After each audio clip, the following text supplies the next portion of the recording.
All right, so I'm gonna make this quick because I gotta go back in, but I just want to share a bit of what I was learning today in this book that I was reading, or I was listening to while I'm at work, called The Way, or As a Man Thinketh. Okay, so I recently made a community post about taking a deep dive into your spirit, figuring out who you are at the depth of your being.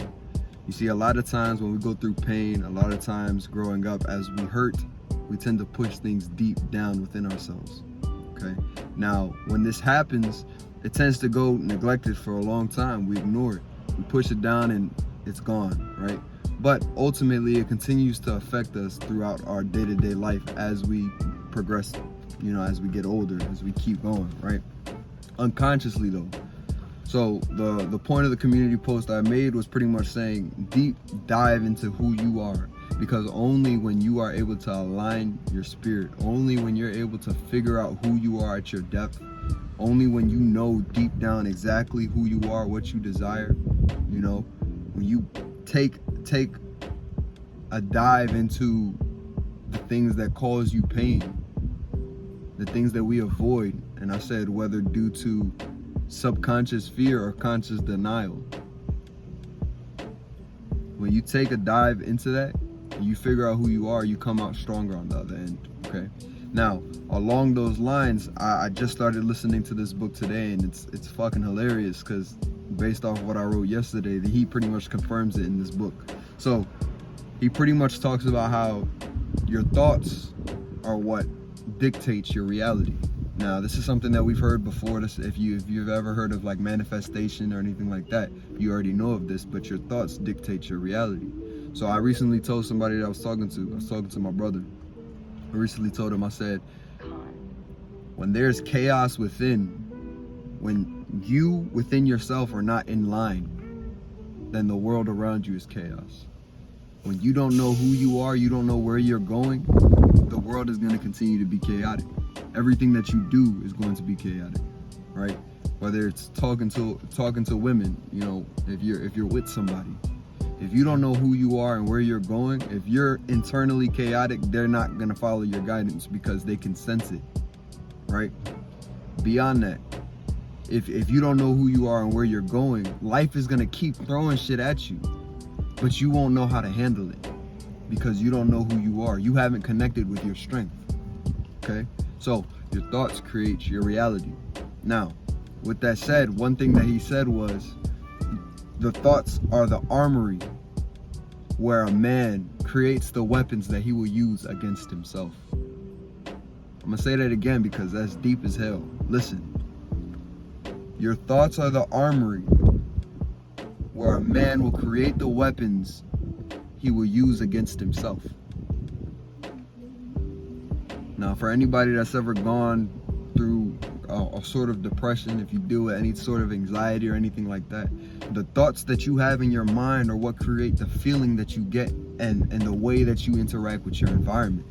If I'm anxious and paranoid, I'm looking around. I think something's coming for me, right? If I'm sad and I'm depressed, I'm talking down on myself. So now I think everybody else feels the exact same way about me. It's very important that you recognize that your thoughts truly dictate the way that you view your life. And this isn't in the delusional sense. You can't lie to yourself. You can't sit and say, if you're sad and you're depressed or you're dealing with anxious feelings and everything like that, you can't tell yourself, oh, I'm happy. We all know that doesn't work. You can't lie to yourself, but your thoughts do dictate your reality, right? So that's what he says. That's one thing that stuck with me. And I also wrote down that the opposite applies. The thoughts are where you forge the weapons that you use against the external world as well. A man who sits with himself, a man who forges weapons in his mind, who knows who he is, anything thrown against him, he has a shield for. Any attacks, he can parry, he can strike back. Because up here, he's strong. A strong mind creates a strong body. Okay? So that's one thing. Another thing that he said was, oh, and this is a good one. right? So this goes into diving deep into who you are. He said, only by searching and mining are gold and diamonds found. That's a big one. That's a big one. I want you to write that down. If you got a piece of paper, you can write it in your notes. Remember that. Only by searching and mining will you find the diamonds and the gold, right? And it takes a long time. So for an example I have for this is meditation. I struggled with sitting and meditating for a long time. I might have been able to go for 3-5 minutes at a time, and then my mind is like, I don't want to do this shit no more. But over time, you become more strong. You become more mentally fortified. So you're able to sit for longer periods of time with your meditation. Excuse me. You start to discover things about yourself that you otherwise wouldn't have known, because you don't want to venture into that discomfort. But through venturing into the discomfort, this is where we push these comfort zones and we grow, right? I believe our whole purpose for being here is growth. To grow, to learn. Right? Only by growing and learning do we create the realities and get the desires that we want to achieve, right? So that's another thing. You have to be willing to sit for long periods of time with yourself without distraction. You know, this is actually a piece of information that I see pretty regularly in the self-improvement space, is sitting by yourself in your room. Turn off your phone, turn off your TV. Whether it's sitting down reading, whether it's sitting meditating, journaling, prayer if you're religious, you know, just sitting by yourself for long periods of time and allowing your thoughts to do what they do. Our brain is a highly powered machine that has evolved to be what it is over long periods of time. We've been blessed with this machine, but we don't use it, right? We would rather let somebody else on our screen tell us how to think. A lot of the thoughts and the desires that we have aren't our own, but something that was placed in our mind by somebody else. So this leads me and segues me perfectly into the next point, that the mind is like a garden. Oh, this is beautiful. The mind is like a garden. Whether you tend to it or you don't, whether you neglect your mind or you add something to it, it's gonna grow. It's going to fill with plants, or in the mind's case, thoughts.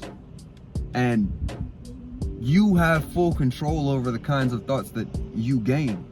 If you're constantly filling your mind with pointless content, filling your mind with BS, you're watching porn, you're fucking negative shit that happens on Twitter, like, what you fill your mind with is what your mind is gonna produce.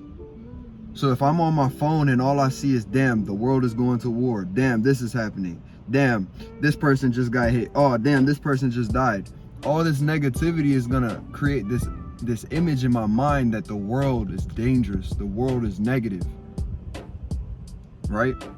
People hating on Instagram, like commenting some negative ass shit. Oh, people ain't shit. Nowadays, people don't care about other people. Versus the person who isn't on their phone all the time, their world is their immediate world, not what they see on their phone.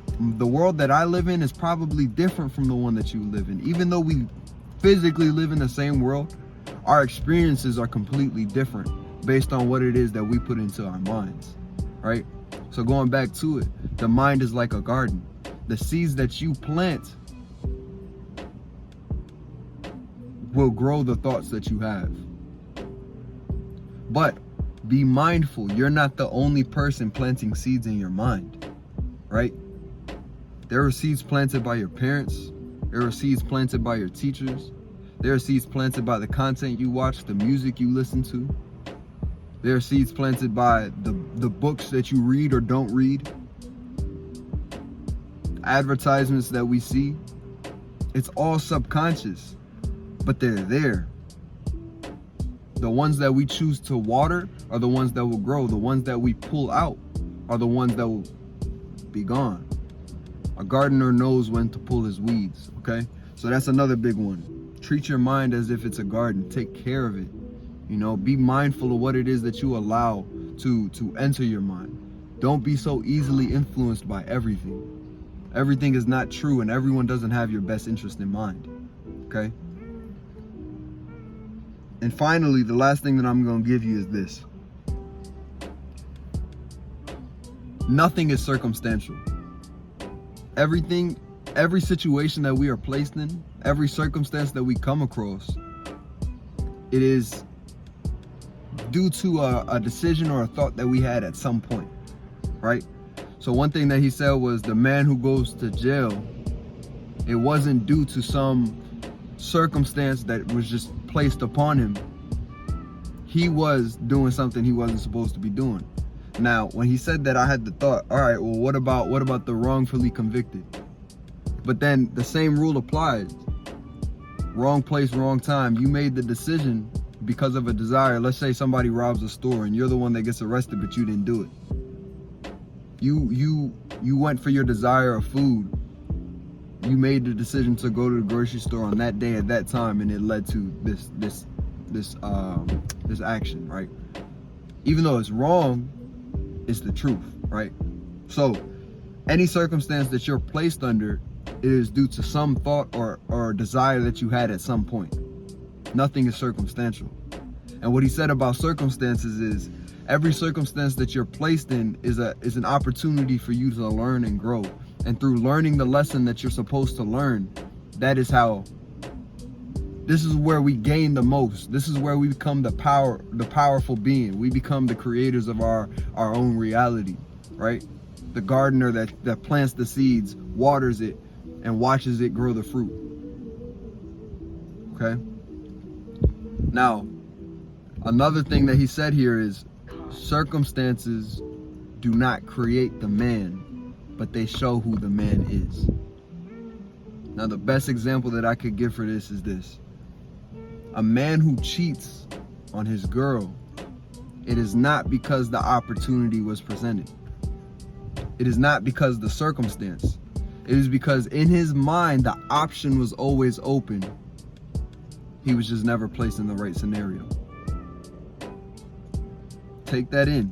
A man who cheats, it's not because the opportunity, but because it's who he was all along. Circumstances do not make the man, they show who the man truly is. All right, so that's just a couple things I learned. Really, I had no plan for this video. I just wanted to pass that along, but hopefully you can use that information. It helps you out a little bit, and thank you for watching.